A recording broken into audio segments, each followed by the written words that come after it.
సభ్య సమాజం ఎటు వెళుతుంది? కుటుంబ వ్యవస్థకు పెద్దపీట వేసే మన దేశంలో వివాహేతర సంబంధాలు విషాన్ని నింపుతున్నాయి.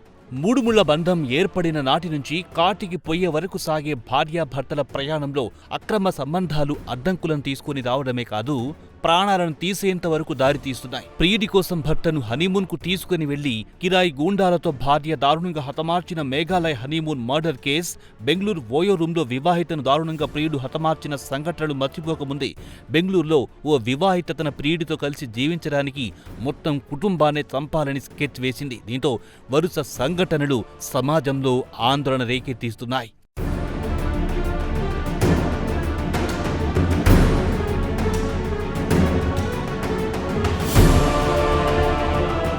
ఇక కర్ణాటకలోని హసన్ జిల్లాలో ప్రశాంతమైన ఓ గ్రామం ఒక్కసారిగా ఉలిక్కిపడింది.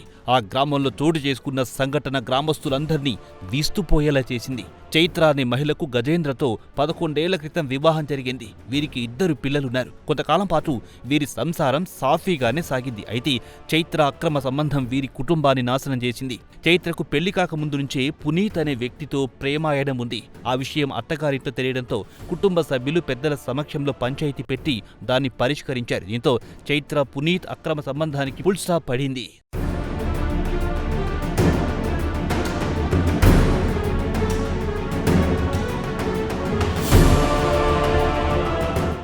అయితే గత ఏడాది నుంచి చైత్ర శివ అనే మరో వ్యక్తితో అక్రమ సంబంధాన్ని మొదలెట్టింది. అతనితో వివాహేతర సంబంధం కోసం ఆమె ఏకంగా తన భర్త, పిల్లలు, అత్తమామలను అడ్డు తొలగించుకోవాలని పథకం వేసింది. వారికి ఆహారం, కాఫీలో విషం కలిపి హత్య చేయడానికి ప్రయత్నించింది. భోజనం తిన్న తర్వాత వారంతా తీవ్ర అస్వస్థతకు గురి కావడంతో హుటాహుటిన వారిని ఆసుపత్రికి చేర్పించారు బంధువులు. వైద్యులు మొదట్లో ఫుడ్ పాయిజనింగ్గా అనుమానించారు. అయితే భార్య ప్రవర్తనపై అనుమానం వచ్చిన ఆమె భర్త గజేంద్ర బేలూరు పోలీస్ స్టేషన్లో ఫిర్యాదు చేశాడు.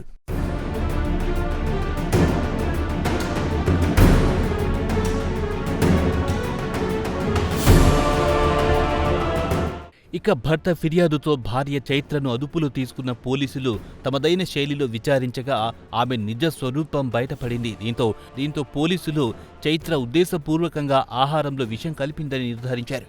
ప్రియుడు శివతో కలిసి జీవించడానికి భర్తతో పాటు పిల్లలు, అత్తామామలకు విషమిచ్చినట్టు చైత్ర పోలీసుల ముందు నేరాన్ని అంగీకరించింది. ఇక నిందితురాల్ని కటకటాల వెనక్కి నెట్టిన పోలీసులు ఆమె ప్రియుడు శివుడి కోసం గాలిస్తున్నారు. అయితే ఈ దుర్ఘటనలో అదృష్టవశాత్తు పిల్లలు, అత్తామామలందరూ అనారోగ్యంతో ఆసుపత్రిలో చేరి చికిత్స పొందుతున్నారు. వారందరూ ప్రాణాలతో బయటపడ్డారని పోలీసులు వెల్లడించారు.